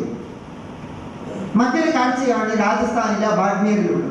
ബാഡ്മേർ എന്ന് പറയുന്നത് രാജസ്ഥാനിലെ മരുഭൂമിയാണ്. സിന്ധ്, പഴയ സിന്ധില്ലേ, ആ സിന്ധിന്റെ ഭാഗമാണ്. വിഭജിക്കപ്പെട്ടപ്പോൾ സിന്ധിന്റെ ഒരു ഭാഗം പാകിസ്ഥാനിലായ, ഒരു ഭാഗം ഇന്ത്യയിൽ.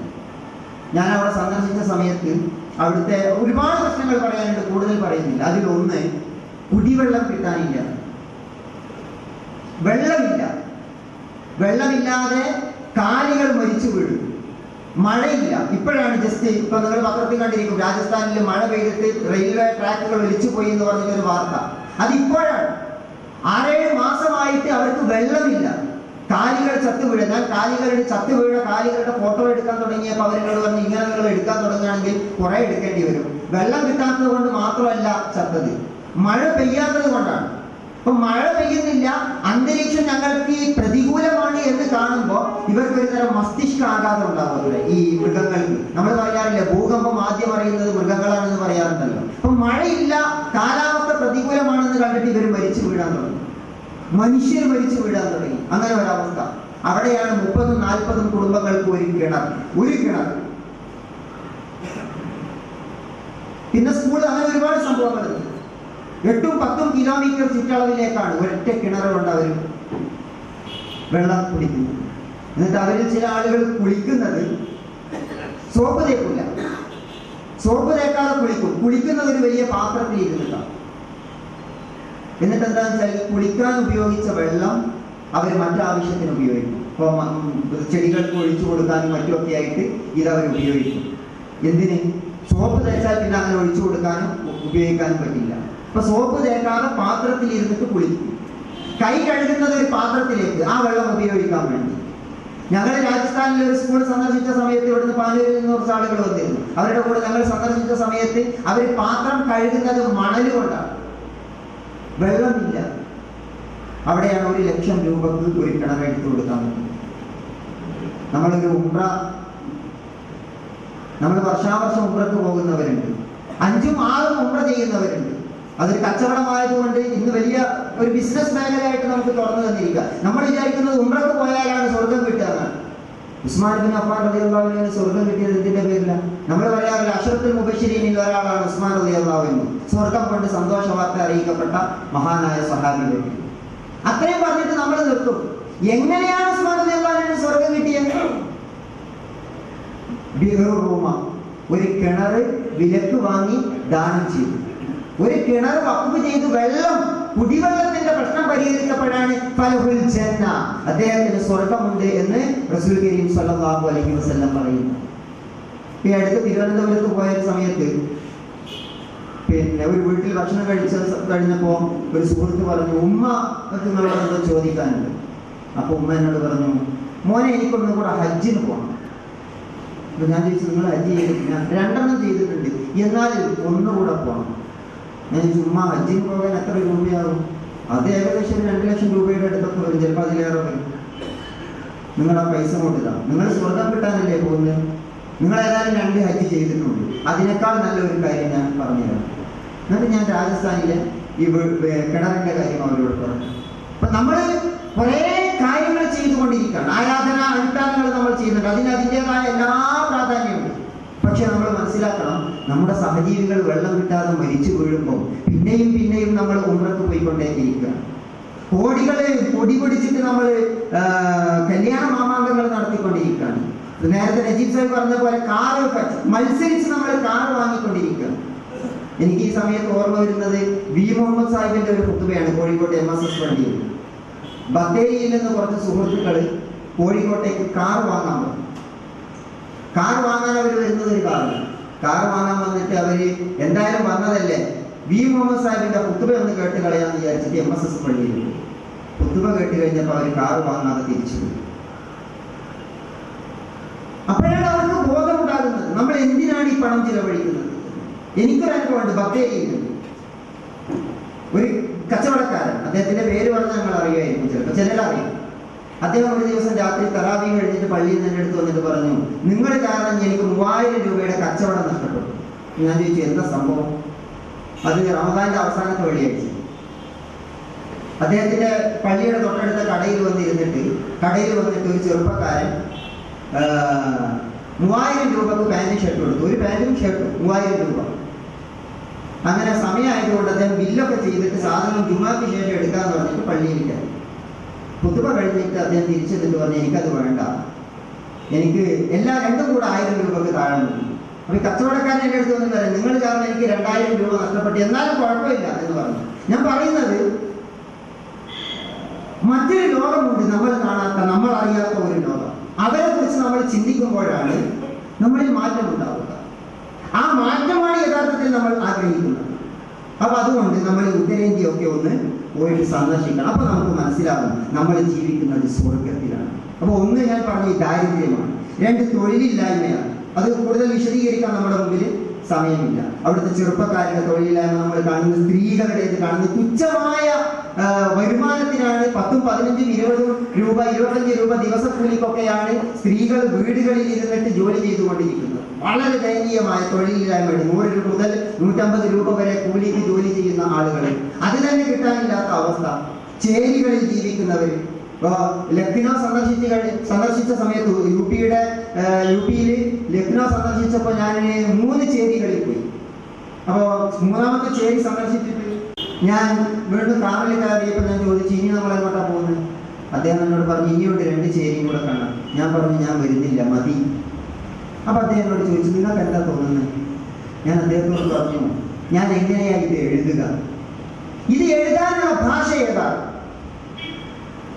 നിങ്ങൾ സന്ദർശിച്ചിട്ടുണ്ടാവും ഒരുപക്ഷെ ബോംബെയിലെ ചേരികൾ. ശരിക്കും ആ ചേരിയുടെ ഉള്ളിലോട്ട് നിങ്ങൾ കടന്നു നോക്കണം. ലക്നൌവിലെ ചേരികൾ ഏത് ഭാഷയിൽ പ്രസംഗിക്കും അതിനെക്കുറിച്ച്, ഏത് ഭാഷയിൽ എഴുതും അതിനെക്കുറിച്ച്? എഴുതാൻ കഴിയില്ല നമുക്ക്. അത് കണ്ട് അനുഭവിച്ചറിയണം. ചുരുങ്ങിയത് അതിന്റെ വീഡിയോയും ഫോട്ടോയും എങ്കിലും നിങ്ങൾ കാണണം.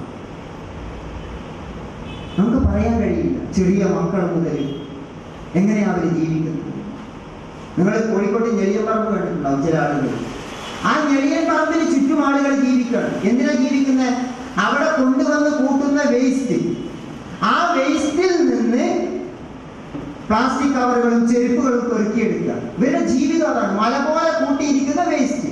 ആ വേസ്റ്റിൽ നിന്ന് ചെറിയ കുട്ടികൾ, 3, 4 വയസ്സായ കുട്ടികൾ മുതൽ 60, 70 വയസ്സായ ആളുകൾ വരെ ഈ വേസ്റ്റിൽ നിന്ന് സാധനങ്ങൾ പെറുക്കിയെടുക്കുക.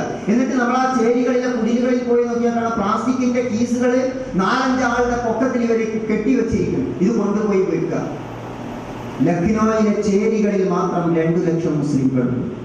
ലക്നോയിലെ ചേരികളിൽ മാത്രം. എന്നിട്ടാണ് നമ്മൾ കേരളത്തിൽ പള്ളി എടുക്കാൻ മത്സരിക്കുന്നത്. പള്ളികളെ തടഞ്ഞിട്ട് നടക്കാൻ വയ്യാത്ത അവസ്ഥ കേരളത്തിലുണ്ട്. നിങ്ങൾ ചിന്തിക്കാൻ വേണ്ടിയിട്ട് ഞാനൊരു കാര്യം ഓർമ്മ വന്നപ്പോൾ ചോദിക്കുകയാണ്. നമ്മൾ കേരളത്തിൽ ധൂർത്തിനെതിരെ ഒരു ക്യാമ്പയിൻ നടത്തി. ധൂർത്തിനും ദുർവ്യയത്തിനുമെതിരെ വളരെ ആവശ്യമുള്ള അനിവാര്യമായ ഒരു ക്യാമ്പയിൻ. വിവാഹ ധൂർത്താണ് പ്രധാനമായിട്ടും അതിൽ വന്നത്. അതിൽ പള്ളികളുടെ ധൂർത്തും വരേണ്ടതാണ്, വീട് നിർമ്മാണ ധൂർത്തും വരേണ്ടത്, അത് മറ്റൊരു വിഷയം. നിങ്ങൾ ആലോചിച്ച് നോക്കൂ. ഒരു ഭാഗത്ത് നമ്മൾ ധൂർത്തിനെതിരെ വ്യാപകമായ ക്യാമ്പയിൻ നടത്തുന്നു. ഇത്രയേറെ സംഘടനകൾ സജീവമായ, മതപ്രഭാഷണങ്ങൾ സജീവമായി നടക്കുന്ന ഒരു സ്ഥലത്ത് പിന്നെയും ധൂർത്ത് പൊടി പൊടിക്കുക. ഇതൊരു ഭാഗത്ത്. ഏതാനും വർഷങ്ങൾക്ക് മുമ്പ് ജസ്റ്റിസ് രജീന്ദർ സച്ചാർ പുറത്തുവിട്ട കണക്കും റിപ്പോർട്ടും അനുസരിച്ച് ആദിവാസികളെക്കാൾ മോശമായി നമ്മുടെ സമൂഹം ഉത്തരേന്ത്യയിൽ ജീവിക്കുന്നു. ദാരിദ്ര്യത്തിന്റെ പടുകുഴിയിൽ ഒരു ജനതയുടെ, ഒരു മതസമുദായത്തിന്റെ അംഗങ്ങൾ 2 ഭാഗത്ത് ഇങ്ങനെ ജീവിക്കുന്നതിന്റെ കാരണം എന്താ? ഈ വൈരുദ്ധ്യം എങ്ങനെ സംഭവിച്ചു? ഒരു ഭാഗത്ത് നാം ധൂർത്തിനെതിരെ ഒരു സമുദായത്തെ ബോധവൽക്കരിക്കുന്നു, മറുഭാഗത്ത് അതേ സമുദായത്തിലെ ആളുകൾ ദാരിദ്ര്യത്തിന്റെ പടുകുഴിയിൽ ആദിവാസികളെക്കാൾ മോശമായി ജീവിക്കുന്നു. ഈ വൈരുദ്ധ്യം എങ്ങനെ സംഭവിച്ചു എന്ന് നമ്മൾ ആലോചിക്കണം. ശരിക്കും ആ ആലോചനയിൽ നിന്നാണ് നമ്മൾ അതിന്റെ പരിഹാരത്തിലേക്ക് പോകുന്നത്. അങ്ങനെ ഉണ്ടായിട്ടുള്ള പരിഹാരങ്ങളിൽ ഒന്നാണ് വിഷൻ 2016 എന്ന് പറഞ്ഞിട്ട് ബഹുമാന്യനായ പ്രൊഫസർ സിദ്ദീഖ് ഹസൻ സാഹിബും ഡോക്ടർ അബ്ദുല്ല അൻസാരി സാഹിബും ചേർന്നിട്ട് രൂപപ്പെടുത്തിയെടുത്തിട്ടുള്ള പദ്ധതി. ബഗൽപൂർ കലാപം നടന്നു, എനിക്ക് തോന്നുന്നത് 80കളിൽ. ആ കലാപത്തിന്റെ സന്ദർഭത്തിൽ കേരളത്തിൽ നിന്ന് സിദ്ദീഖ് ഹസൻ സാഹിബ് സന്ദർശിച്ചു. അവിടെ ആ സന്ദർശിച്ചപ്പോഴാണ് അദ്ദേഹം മലിക്കാ മറിയം ഉൾപ്പെടെ, നമുക്ക് ഓർമ്മയുണ്ട് ആ സംഭവം, അവരെ കാണുന്നത്. ആ സംഭവങ്ങളെല്ലാം കണ്ട് തിരിച്ചു വന്നപ്പോൾ അദ്ദേഹം ഒരുപാട് ദിവസങ്ങൾ അദ്ദേഹം ഇരുന്ന് ആലോചിക്കാൻ എന്ത് ചെയ്യാൻ പറ്റും. പരിഹാരം കലാപം നടന്ന ഉടനെ അവിടെ കുറച്ച് പുനരധിവാസ വസ്തുക്കളായിട്ട്, കുറച്ച് വസ്ത്രങ്ങളായിട്ട്, ഇതൊന്നും അല്ല പരിഹാരം.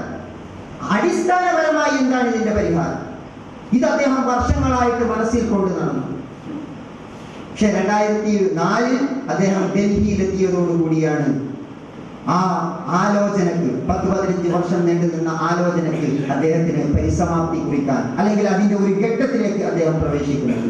അങ്ങനെയാണ് 10 വർഷം നീളുന്ന വിഷൻ 2016 എന്ന് പറയുന്ന 10 വർഷത്തെ ഒരു പ്രൊജക്ട് അദ്ദേഹം രൂപപ്പെടുത്തുന്നത്. അസം, ബീഹാർ, ജാർഖണ്ഡ്, ബംഗാൾ, UP, ഗുജറാത്ത്, രാജസ്ഥാൻ, ഒറീസ, ഇത്രയും സ്റ്റേറ്റുകളാണ് പ്രധാനമായിട്ടും വിഷൻ 2016 പ്രൊജക്ടുകൾക്ക് കീഴിൽ കൊണ്ടുവന്നത്. അതിൽ 2 തരം പദ്ധതികൾ അവർ ഏറ്റെടുത്തു. അതിൽ ഒന്ന് ഹ്രസ്വകാല പദ്ധതികളാണ്, താൽക്കാലികമായിട്ടുള്ളത്. സീസണൽ എന്ന് പറഞ്ഞാൽ മഴക്കാലം വരുന്ന സമയത്ത്, സ്കൂൾ തുറക്കുന്ന സമയത്ത് സ്കൂൾ ബാഗുകൾ, സ്കൂൾ കിറ്റുകൾ കൊടുക്കുക. അതുപോലെ തന്നെ റമദാനിൽ ഇഫ്താർ കിറ്റുകൾ കൊടുക്കുക. അതുപോലെ തന്നെ ഉലുഹിയത്ത്, കുർബാനി അങ്ങോട്ട് അയക്കുക. അതുപോലെ തന്നെ തണുപ്പ് കാലം വരുമ്പോൾ ബ്ലാങ്കറ്റുകൾ അയക്കുക. ഇങ്ങനെ താൽക്കാലികമായിട്ടുള്ള സീസണൽ പ്രൊജക്ടുകളാണ് ഒന്ന്. രണ്ടാമത്തേത് ദീർഘകാല പദ്ധതികളാണ്. അതാണ് ഏറ്റവും പ്രധാനമായിട്ടുള്ളത്. അതിൽ ഒന്നാമത്തേത് വിദ്യാഭ്യാസമാണ്. വിഷൻ 2016 ഏറ്റവും പ്രാധാന്യം കൊടുത്തത് വിദ്യാഭ്യാസത്തിനാണ്. ആ ജനതയെ വിദ്യാഭ്യാസം ചെയ്യിച്ചത്. അതിലാണ് യഥാർത്ഥത്തിൽ ആ സമൂഹത്തിന്റെ അടിസ്ഥാനപരമായ പ്രശ്നങ്ങൾക്കുള്ള യഥാർത്ഥ പരിഹാരം ഉള്ളത്, വിദ്യാഭ്യാസം. കേരളത്തിൽ ഒരു അച്ഛനുണ്ടായിരുന്നു, ഒരു പള്ളിയിൽ അച്ഛൻ. അദ്ദേഹം ഒരു പള്ളി ഉദ്ഘാടനത്തിന്, ചർച്ച് ഉദ്ഘാടനത്തിന് അദ്ദേഹത്തെ വിളിച്ചപ്പോൾ അദ്ദേഹം ചോദിച്ചു, പള്ളിയോടനുബന്ധിച്ച് സ്കൂളുണ്ടോ? ഇല്ല. എന്നാൽ ഞാൻ ഉദ്ഘാടനത്തിന് വരില്ല. പള്ളിക്കൂടമില്ലാത്ത ഒരു പള്ളിയിലും ചാവറയച്ചൻ പ്രവേശിക്കില്ല. പള്ളിക്കൂടമില്ലാത്ത ഒരു പള്ളിയിലും ചാവറയച്ചൻ പ്രവേശിക്കില്ല എന്ന് അദ്ദേഹം പറഞ്ഞു. നമുക്ക് പള്ളികൾ ധാരാളമുണ്ട്. ഇപ്പൊ ബംഗാളിലെ നൂറുദ്ദീൻ സാഹിബ് എന്നോട് പറഞ്ഞു, നിങ്ങൾ ഇവിടെ വന്നിട്ട് ഉണ്ടാക്കേണ്ടത് യഥാർത്ഥത്തിൽ പള്ളിക്കൂടങ്ങളാണ്. അതിലാണ് ഞങ്ങൾ ഭാവിയെ കാണുന്നത്. വിഷൻ ഊന്നൽ കൊടുക്കുന്ന ഒന്നാമത്തെ മേഖല വിദ്യാഭ്യാസമാണ്. രണ്ടാമത്തേത് ആരോഗ്യം. മൂന്നാമത്തേത് ഉപജീവന മാർഗങ്ങൾ ഉണ്ടാക്കി കൊടുക്കുക, തൊഴിൽ. അതുപോലെ തന്നെ മൈക്രോ ഫൈനാൻസ് സംവിധാനങ്ങൾ ഉണ്ടാക്കുക. അതുപോലെ മറ്റൊന്ന്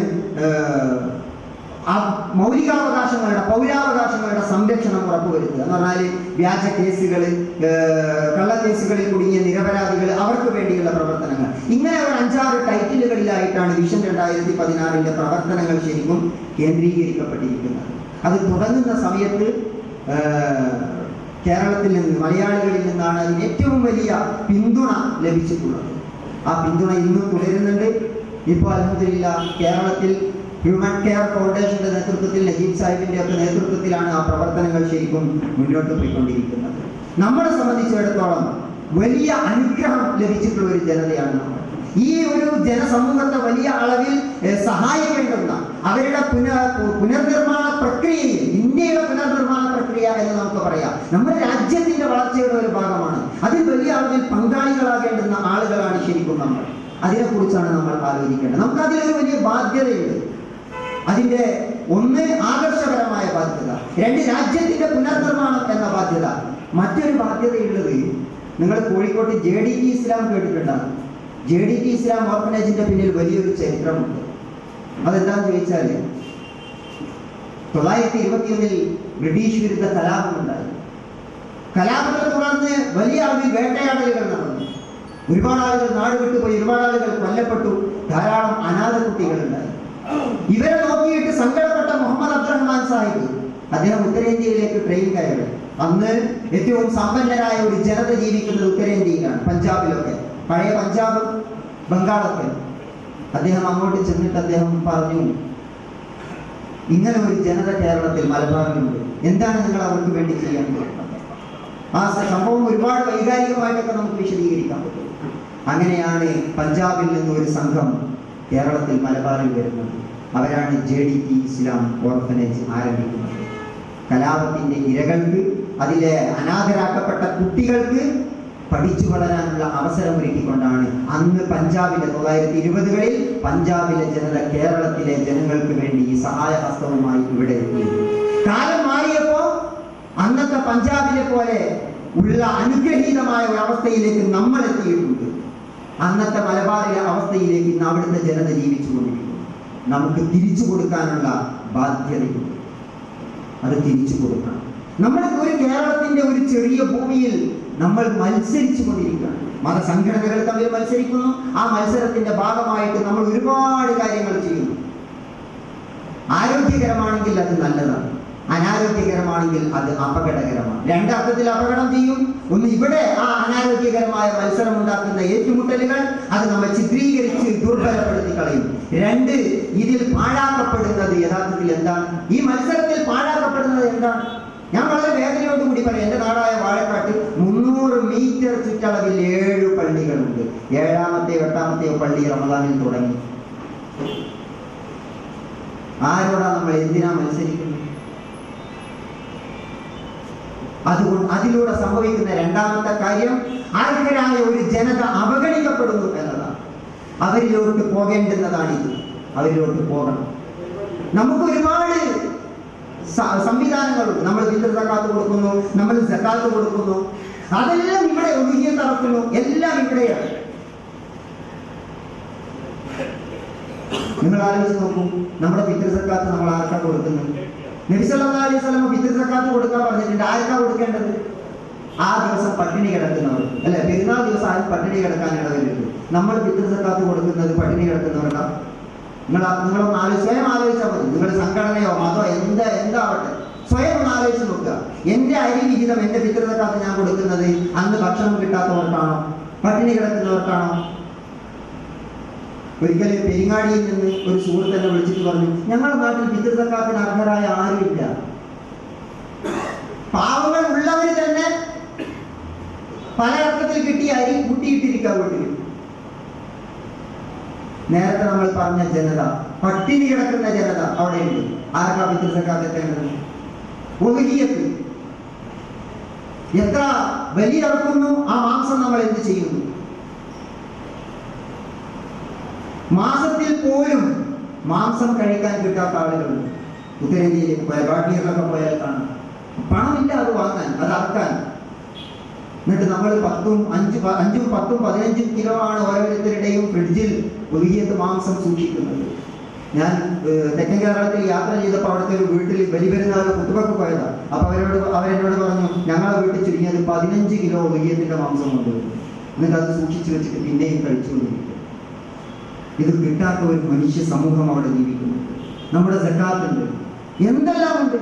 ഇത് ഏത് അർത്ഥത്തിലാണ് നമ്മൾ ചെലവഴിച്ചു കൊണ്ടിരിക്കുന്നത് എന്ന് നമ്മൾ ആലോചിച്ച് നോക്കുന്നു.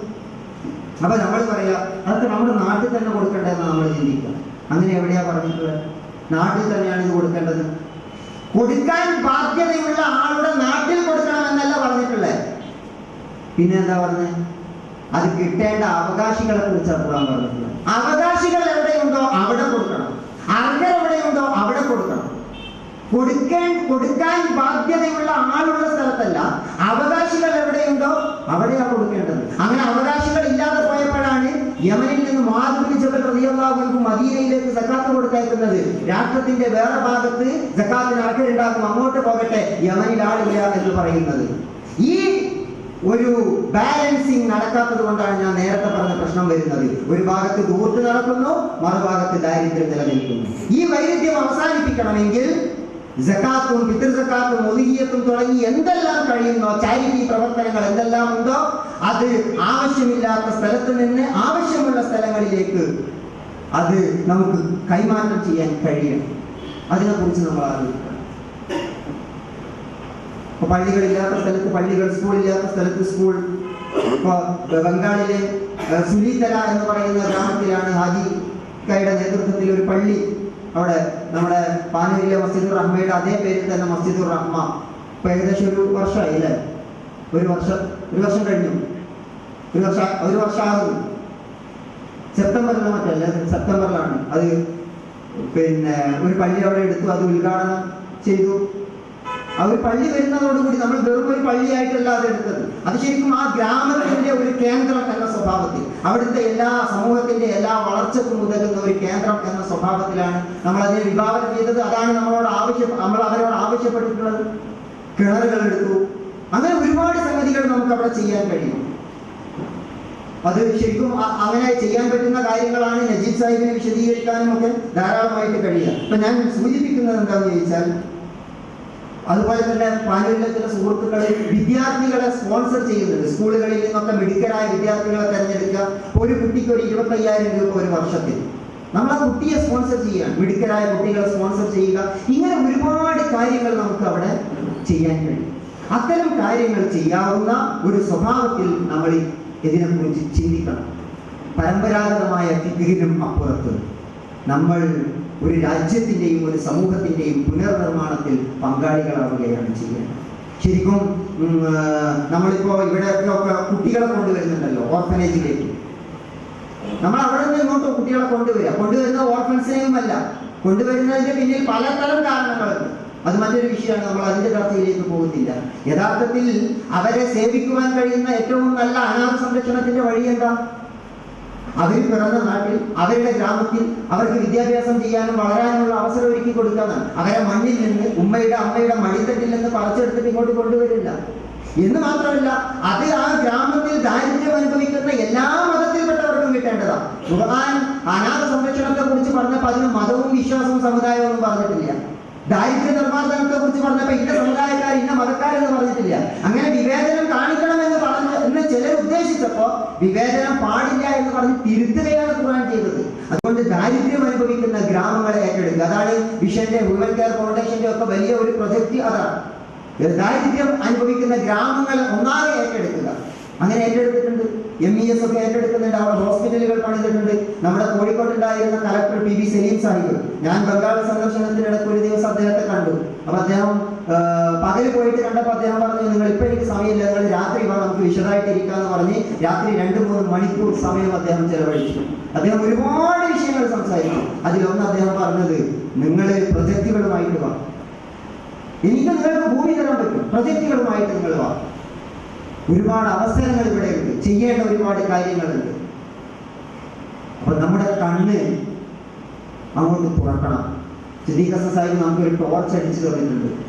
ആ വെളിച്ചത്തിൽ നമ്മൾ ആ ജനതയെ കാണണം, അത് നമ്മൾ ഏറ്റെടുക്കണം. എന്തൊക്കെ നമുക്ക് ചെയ്യാൻ പറ്റുമോ, നമ്മുടെ മാൻ പവർ എന്തൊക്കെ നമുക്ക് കൊടുക്കാൻ പറ്റുമോ അതൊക്കെയും കൊടുത്തുകൊണ്ട് ഒരു ജനതയെ, ഒരു രാജ്യത്തെ പുനർനിർമ്മിക്കാനുള്ള ശ്രമമാണ് നമ്മൾ നടത്തിക്കൊണ്ടിരിക്കുന്നത്. അതല്ലാതെ നമ്മൾ വേദനകളെക്കുറിച്ച്, സങ്കടങ്ങളെക്കുറിച്ച്, പ്രയാസങ്ങളെക്കുറിച്ച്, പീഡനങ്ങളെക്കുറിച്ച്, മർദ്ദനങ്ങളെക്കുറിച്ച്, വേട്ടയാടലുകളെക്കുറിച്ച് ഒരുപാട് ഇരുന്ന് കരഞ്ഞിട്ടൊന്നും കാര്യമില്ല. ഈ കരച്ചിൽ കൊണ്ട് ഒന്നും നേടാൻ പോകുന്നില്ല. നബി സല്ലല്ലാഹു അലൈഹി വസല്ലം ഒരിക്കലും ഇത്തരം വേദനകളെ ചൊല്ലി കരഞ്ഞിട്ടില്ല ജനങ്ങളുടെ മുമ്പിൽ. നബി സ്വപ്നം കാണാൻ പറഞ്ഞു ജനതയോട്, നാളെ കുറിച്ച് സ്വപ്നം കാണാൻ പറഞ്ഞു, അതിനുവേണ്ടി പ്രവർത്തിക്കാൻ പറഞ്ഞു. നമ്മൾ കരഞ്ഞുകൊണ്ടേയിരിക്കുക, പരാതി പറഞ്ഞുകൊണ്ടേയിരിക്കുകയാണ്, ലേഖനങ്ങൾ എഴുതിക്കൊണ്ടിരിക്കുക, പ്രസംഗിച്ചുകൊണ്ടിരിക്കുക, ഭയങ്കര വൈകാരികമായിട്ട് പ്രസംഗിച്ചുകൊണ്ടിരിക്കും. എന്താ നേടുക? ഒന്നും നേടാനില്ല, ഒന്നും നേടില്ല നമ്മൾ. അതേസമയം നിങ്ങൾ 4 കുട്ടികളെ പഠിപ്പിച്ചു നോക്കും. എനിക്ക് നല്ല ഒരു അനുഭവം, സന്തോഷമുള്ള അനുഭവം ഉണ്ടായത് എന്താണെന്ന് വെച്ചാൽ, അസമിൽ ഒരു യൂണിവേഴ്സിറ്റി ഉണ്ട്, മേഘാലയ യൂണിവേഴ്സിറ്റി. മഹബൂബുൽ ഹക്ക് എന്ന് പറയുന്ന ഒരു വ്യക്തി നടത്തുന്ന 300 ഏക്കർ സ്ഥലത്ത് നിങ്ങൾ പോയിട്ട് കാണേണ്ട യൂണിവേഴ്സിറ്റിയാണത്. ഞാൻ ആ യൂണിവേഴ്സിറ്റി ക്യാമ്പസ് സന്ദർശിച്ചു. Meghalaya university of science and technology. അത് ആ സന്ദർശിച്ച സമയത്ത് ഒരു കുട്ടി, എൻ്റെ രൂപം കണ്ടിട്ട് ഒരു കുട്ടി ഓടി വന്നു. എന്നിട്ട് അവൻ കൈപിടിച്ച് സലാമൊക്കെ പറഞ്ഞിട്ട് എന്നോട്, അസം സംസ്ഥാനക്കാരനാണ്, അവൻ എന്നോട് പറഞ്ഞു, നിങ്ങൾ കേരളത്തിൽ നിന്നല്ലേ? അതെ, ഞാൻ അൻസാർ സ്കൂളിൽ പഠിച്ചതാണ്, +2 വരെ. തൃശ്ശൂർ പെരുമ്പിലാവ് അൻസാർ ഇംഗ്ലീഷ് മീഡിയം സ്കൂളിൽ പഠിച്ചതാണ്. അവൻ അസമിൽ നിന്ന് വന്നു, ഇവിടുന്ന് +2 കഴിഞ്ഞു, ഇപ്പൊ സയൻസ് ആൻഡ് ടെക്നോളജി യൂണിവേഴ്സിറ്റിയിൽ പഠിച്ചുകൊണ്ടിരിക്കുകയാണ്, ബിടെക്. അപ്പൊ അങ്ങനെയും നമുക്ക് ചെയ്യാൻ പറ്റും. 10ാം ക്ലാസ്സൊക്കെ കഴിഞ്ഞിട്ടുള്ള കുട്ടികളെ നമുക്ക് ഇവിടെ കൊണ്ടുവന്ന് പഠിപ്പിക്കാൻ പറ്റും. ഇങ്ങനെ ഒരുപാട് അവസരം, അതൊക്കെ വല്ലാത്ത സന്തോഷം തോന്നിയിട്ടുള്ള സന്ദർഭങ്ങളാണ്. അപ്പോ ഇങ്ങനെ നമുക്ക് എന്ത് ചെയ്യാൻ പറ്റുമെന്നതിനെ കുറിച്ച് നമ്മൾ ആലോചിക്കണം. ഇതുപോലെ ഒരു പരിപാടി തലശ്ശേരിയിൽ നടന്നിരുന്നു. ആ പരിപാടിക്ക് ശേഷം പിന്നെ ഒരു മീറ്റിംഗ് വെക്കുകയും അവിടെ ആളുകളൊക്കെ കൂടിയിരുന്ന് അവിടെ ഒരു കമ്മിറ്റി കോർഡിനേറ്റ് ചെയ്തു. അവർക്ക് ഏതൊക്കെ ഗ്രാമങ്ങൾ ഏറ്റെടുക്കാം, ഏതൊക്കെ പ്രൊജക്റ്റുകൾ ഏറ്റെടുക്കാം എന്നതിനെ കുറിച്ച് അവർ ചർച്ച ചെയ്തിട്ട് അവർ മുന്നോട്ട് പോകുന്നുണ്ട്. അങ്ങനെയുള്ള ഒരു ഭാവിയിലേക്ക് ഉതകുന്ന പരിപാടികൾ നമ്മൾ ആസൂത്രണം ചെയ്യണം. അല്ലാഹു സുബ്ഹാനഹു വ തആല അതിന് നമ്മെ തുണക്കുമാറാവട്ടെ. റബ്ബനാ ആതിനാ ഫിദ് ദുനിയ ഹസന വഫിൽ ആഖിറതി ഹസനതൻ വഖിനാ അദാബന്നാർ.